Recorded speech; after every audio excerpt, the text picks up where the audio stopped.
ప్రధానాంశాలు ఓసారి చూద్దాం. రాష్ట్రంలో సార్వత్రిక సమరానికి నేడే నోటిఫికేషన్. 17 లోక్సభతో పాటు కంటోన్మెంట్ అసెంబ్లీ సీటుకు ఉప ఎన్నిక. ప్రచారాన్ని ముమ్మరం చేయనున్న కాంగ్రెస్.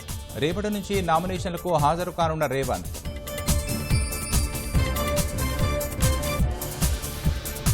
అభ్యర్థులకు ఇవాళ బీఫారాలు అందజేయనున్న కేసీఆర్.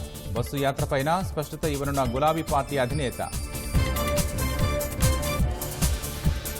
తొలి రోజు నుంచే నామినేషన్లు వేయనున్న భాజపా.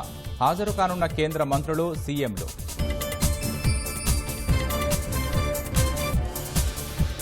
నయా దందాకు తెరలేపిన గంజాయి ముఠాలు. పాలలో కలుపుకునే పౌడర్గా మార్చి విక్రయాలు.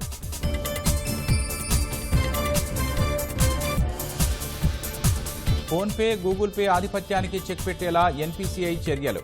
లావాదేవీల్లో 30% మించి వాటా ఉండొద్దని పరిమితి విధింపు. ఇరాన్పై దాడి నిర్ణయం తామే తీసుకుంటామన్న ఇజ్రాయెల్. మిత్రదేశాల సూచనల్ని పట్టించుకోమన్న నెతన్యాహు.